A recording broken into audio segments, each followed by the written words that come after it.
The night they shot Governor in my garage, the door jammed like the whole house held its breath. I'm telling you this the way I told my brother. Sitting out back with the porch light buzzing and 2 chipped mugs of diner coffee between us. It was a Tuesday, late. It's one of those quiet small-town nights, when you can hear the train whistle from 3 miles out and the flag on the pole taps against itself like a heartbeat. My wife Linda had already gone to bed. I was in my socks, letting the dog out one last time, and thinking about how Dad's workbench still smells like cedar and engine oil. Even though he's been gone 10 years, our street looks like a postcard most days.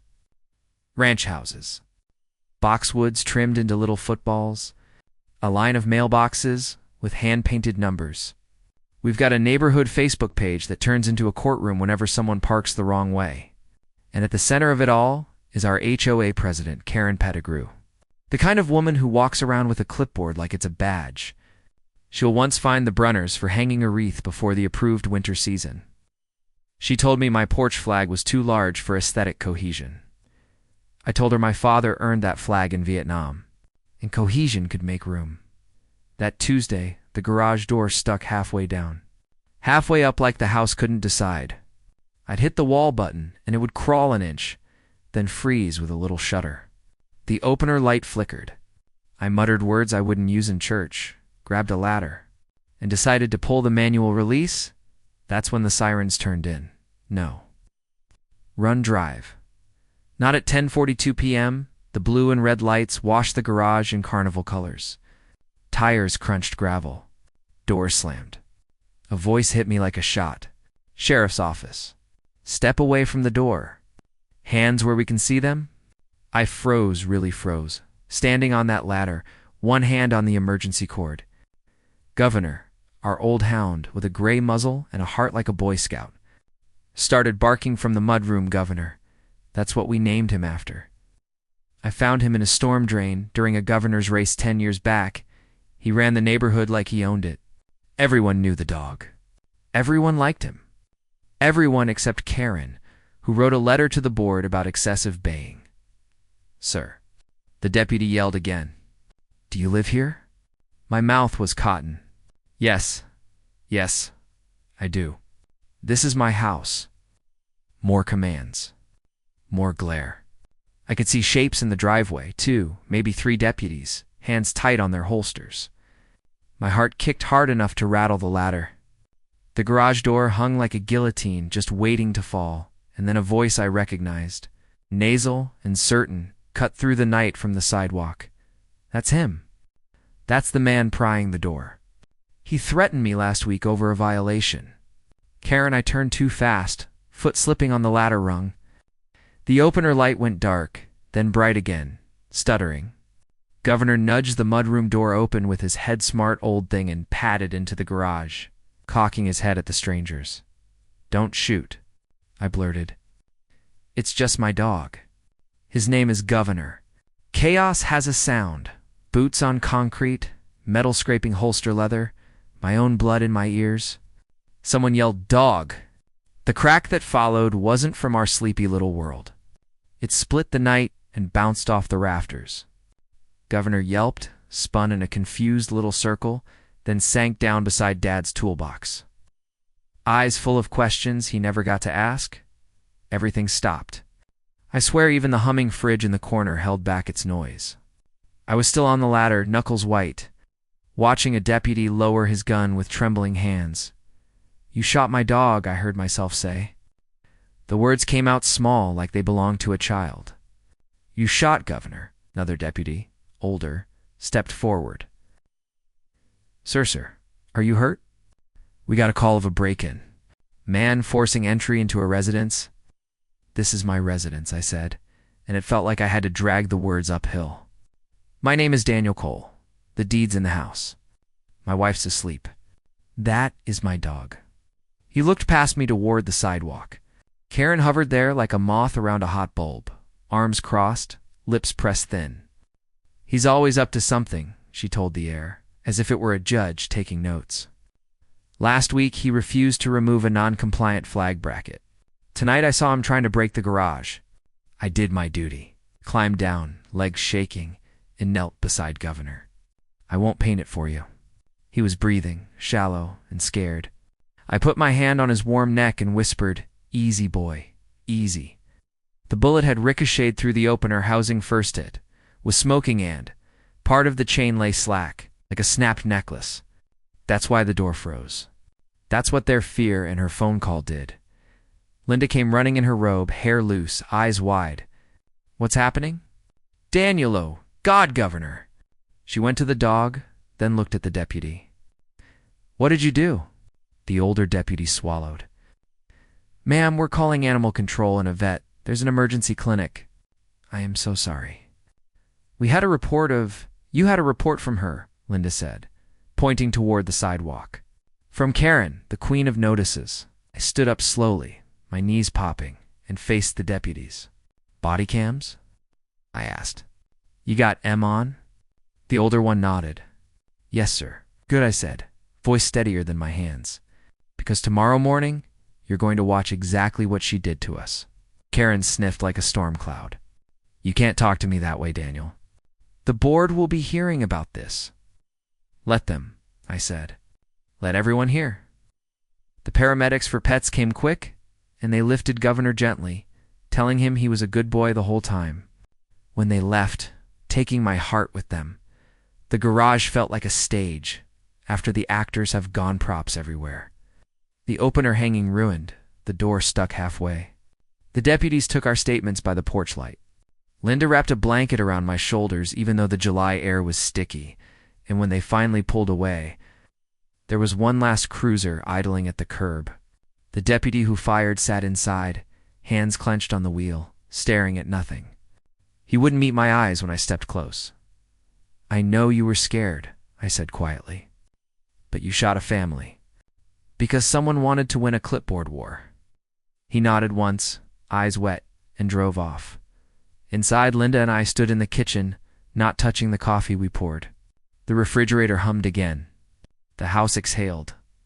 On the counter lay the letter Karen had delivered that afternoon, our 4th violation in 2 months. I unfolded it with hands that wouldn't stop shaking. The line that got me said, "Failure to comply will result in escalation." It already had. Out back. The flag on Dad's pole tugged the air like it wanted to say something. I went out and listened. The cicadas were loud. Somewhere far off, the train cried again. I didn't sleep. I sat in a lawn chair in the garage, beneath the broken opener and the stalled door. With Governor's leash coiled like a question on my lap, every few minutes, I heard Karen's porch door creak and the soft squeak of her screen, watching, tallying, owning what she thought she owned. By dawn, I'd made a decision. If she wanted an escalation, I'd show her what that really meant: neighbors who remember who they are and what a home is for. Not rules. Not power. Not fear. They opened the clinic at 7 a.m. Governor made it through the night. The vet used the word lucky twice and nerve damage once, and told us old dogs have a stubborn way of sticking around. Linda kissed his muzzle where the gray turns white and promised him every rotisserie chicken our town sells. I promised him the rest of the fight. We drove home with that thin, sleepless rage that burns clean. The garage door still hung there like a frozen jaw, daring me. I left it and brewed coffee thick enough to float a nail. The porch smelled like wet grass and last night's mistakes. That's when a white pickup rolled to the curb, quiet, respectful, with the county crest on the door. Deputy Mark Healy, not the one who fired. The older one. He walked up our path with his hat in his hand like it was Sunday, and he was about to apologize to a congregation. He looked like every small-town cop we grew up with, soft-spoken, broad-shouldered, eyes that have seen too much of the same 5 blocks. "Mr. and Mrs. Cole," he said, "can we talk?" I brought the footage. He laid an envelope on the picnic table, printed stills from body cam, a timeline. The official incident report with half the sentences double-spaced like they needed air. He also had a thumb drive. The sheriff signed off. I said it was urgent. We watched it on my laptop right there on the porch. Cicadas sung a morning song around us. There I was on the ladder. The flashing lights, Governor's head peeking around the door, tail slow, confused.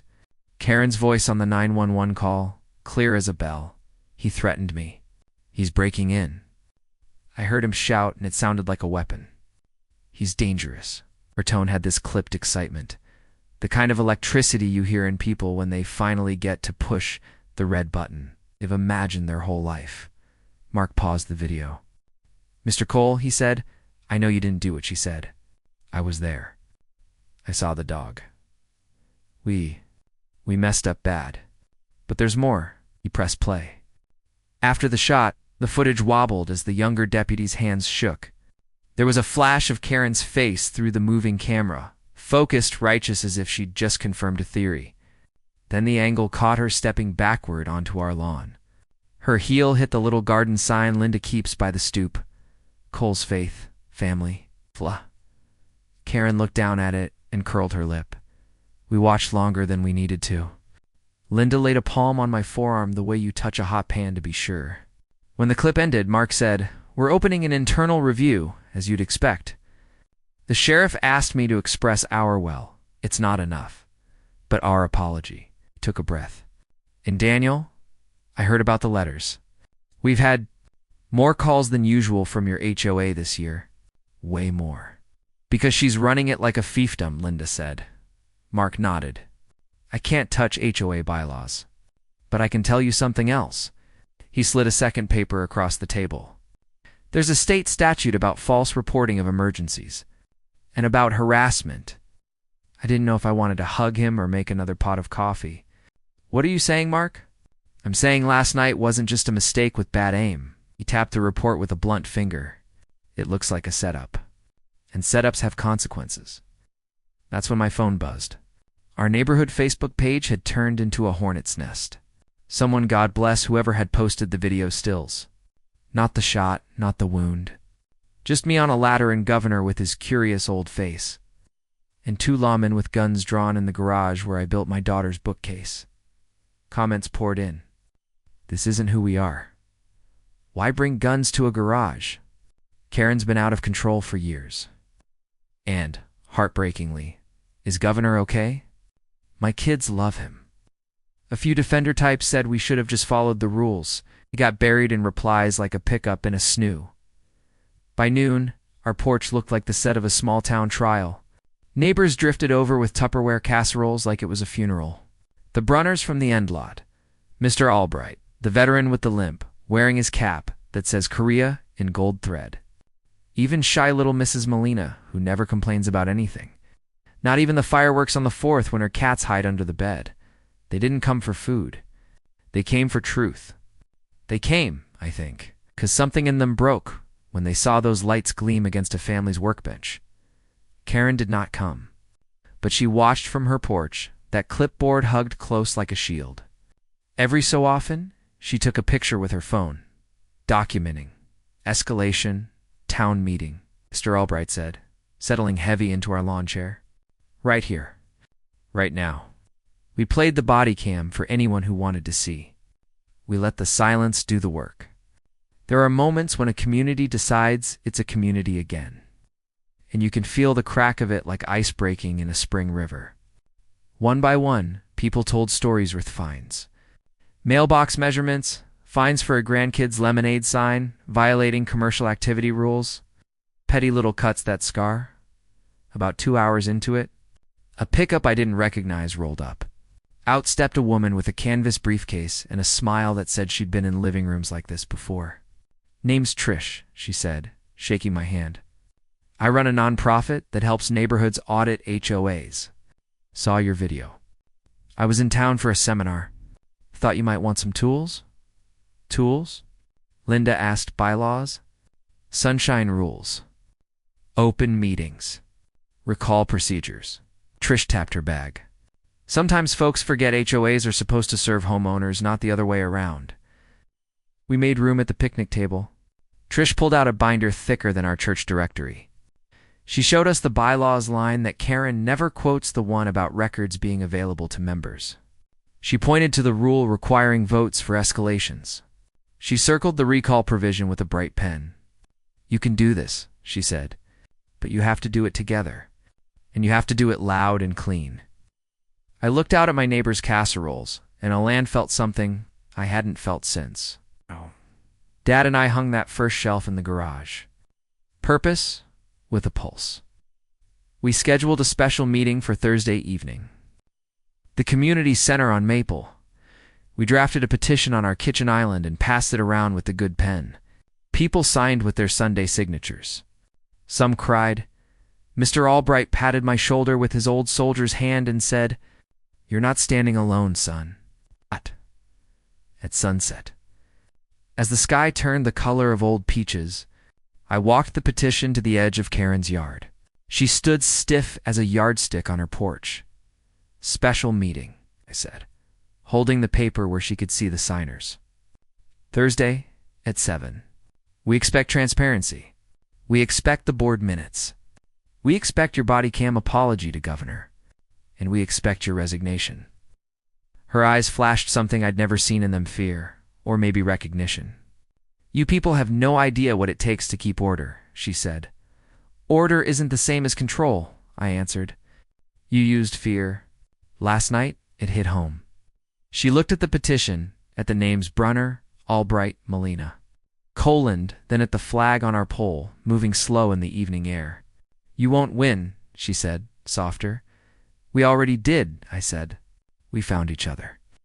I slept a little that night, finally, on the couch with Governor's leash still in my hand. When the garage creaked in the dark metal cooling, house-whispering I didn't jump. I pictured Thursday. I pictured a room full of folding chairs and eyes that had stopped looking at the floor, and I pictured the life lesson my dad used to say, the one I'd forgotten until the house made me remember. When you let bullies write the rules, don't be surprised when the rules break you. When you stand together, you start to heal. Thursday night, the community center smelled like old coffee and floor wax. The kind of place where kids learn to square dance and retirees play bingo. We packed it wall-to-wall neighbors in lawn care polos, church dresses, jeans with sawdust on them. Sheriff Healy came in plain clothes and sat in the back, hat in his lap. Trish stood near the front with her binder open like a hymn book. The board took the folding table at the front. Karen in the middle, flanked by two directors who kept their eyes on their hands. A flag stood in the corner, dim under the humming fluorescent lights. I felt Dad with me, the way he'd tug his cap brim down before he stood to speak. The way he'd clear his throat like a gavel. Trish leaned toward the mic first. "This is a properly called special meeting," she said, clear as a bell. The required notice was sent. The petition is valid. Tonight, per your bylaws, the floor recognizes homeowners. Karen's jaw worked like she was chewing a lemon rind. 3 minutes per speaker, she said. "No personal attacks. Just facts," I said, and stepped to the mic with Governor's leash wrapped around my wrist like a promise. I spoke like I do on the porch. To a friend who knows what a morning smells like in a small town. Simple. True. I told them about the ladder. The lights, the word break-in where it didn't belong. I told them the old boy's name, Governor And, the way he cocked his head at the world like it always had a new trick. I told them about the letters, the visits, the way fear creeps in through posted notices and fines that say more than the dollar amount. Then I played the piece of the body cam where Karen's voice hits like a bell. There were gasps, low and angry. Someone in the third row started to cry quietly into a tissue. When it finished, I set the thumb drive down like a card on a table. "We're not here to burn anything down," I said. "We're here to rebuild what belongs to us." A line formed. Mr. Albright, slow and steady, talked about flags and sacrifice and what respect looks like. Mrs. Molina soft-voiced. Polite read a list of fines she'd paid that she hadn't understood, her hand shaking but her chin up. The Brunners presented photos of their non-compliant wreath, which looked exactly like every wreath my mother ever made. Trish guided us like a dance caller. "Point of order? Let's vote to open records." Hands raised like a tide. "Motion carries." We requested emails between Karen and the security contractor who patrols at night. We asked for the bank statements. We demanded minutes from closed-door discussions. It felt like opening windows in a musty house. One of the board members, an accountant who always mows straight stripes, finally took the mic with a sigh that came from his shoes. "I didn't sign up for this," he said, voice cracking. "I thought we were keeping the place tidy. But somewhere along the way, we started policing feelings. I'm sorry." He turned to Karen. "I can't do this anymore." He set his board badge on the table. The woman on Karen's other side followed suit, face pale. Karen stood. She wasn't used to losing gravity. The clipboard looked heavier now. "You people think you can run this street without rules?" she said, voice sharp. "Wait till the boats are in the driveways, and the lawns go to seed, and the Christmas inflatables are up in October. You'll be begging for order." A hush. Sheriff Healy stood, slow. "Ma'am," he said, courteous as Sunday. "This isn't about order. It's about power and what happens when it's used like a weapon. Last week, you made a false report that put guns in a man's garage. You hurt a dog. You broke trust. And now you're being called to account by the people you're supposed to serve." Altered? The room, those fluorescent lights, those folding chairs, that flag tilted against her. "I was trying to protect property values," she said, smaller. "Do you know what one bad element can do to a block? I heard my voice before I felt my mouth move. We are not elements. We are neighbors." Trish raised a hand. "Per bylaws, we have a motion for recall. All in favor of removing the president of the board for cause?" Hands went up like wheat in a wind. Not all, but enough to feel the room change temperature. Enough to see a future. Karen stared at the sea of fingers, at the very people she'd weighed and measured and found wanting. Her shoulders squared as if to fight. Then, like a wire cut, they slumped. She set her clipboard down and smoothed the paper on top of violation notice half filled out, ready for the next target. "Fine," she said. "You run it. Don't come crying when it falls apart." She left without looking at the flag. The new board people you'd trust with your spare key took their places, Tom. Now, with his spine straight, Mrs. Molina, voice steady. "Mr. Albright, eyes bright with duty. We passed a motion to suspend fines for 90 days while we reviewed every policy. We scheduled open meetings. We appointed a neighbor to audit the books. We agreed that wreaths belong to December and to love, whichever comes first." Then the room got quiet because it was time. Trish nodded to me. I took a breath that tasted like hope and stepped up. "Last piece of business," I said. "The matter of an apology. To a family. To a dog. To a town that deserves better." Didn't expect what happened next. The young deputy who fired Heed slipped in the back, walked forward, hat twisting in his hands. His face looked like doubt and grief had been wrestling all week. He stopped in front of the mic and didn't touch it. He spoke to the room, but really, he spoke to my porch, my garage, my hound. "I'm sorry," he said.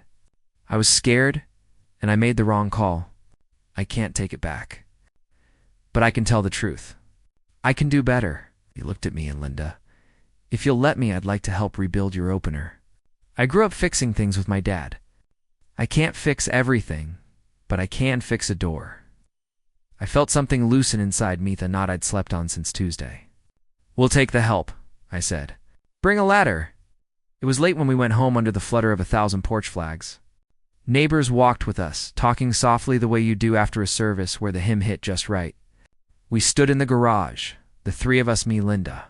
The deputy with the opener, guts spilled on the workbench like a clock waiting for a watchmaker. The house didn't feel scared anymore. It felt busy, alive. Ours, we replaced the chain. We checked the rail. We tightened the bolts my dad had tightened 30 years ago. I swear I could hear his ghost say, "Lefty-loosey, righty-tighty," like he was still teaching my hands what to do. When we pressed the button and the door slid up smooth as a prayer, the whole block seemed to exhale. Governor home on pain meds and smothered in blankets. Lifted his head, thumped his tail once, and went back to sleep. Linda laughed a little through her tears and said, "That's our boy Stubborn." On the porch, with the night soft and the crickets steady, I thought about what to tell folks who will ask how we did it. The lesson is simple, I guess. The kind you can write on a napkin and stick to your fridge. Home isn't your square footage or your lawn color. It's the people who show up when someone aims fear at your garage. Sometimes standing up for what's right means standing alone until others find the courage to stand with you. Then you're not alone at all. Have you ever faced an HOA like this? Share your story in the comments. I read every one. If you believe some fights are worth having, hit subscribe and let's stand up together.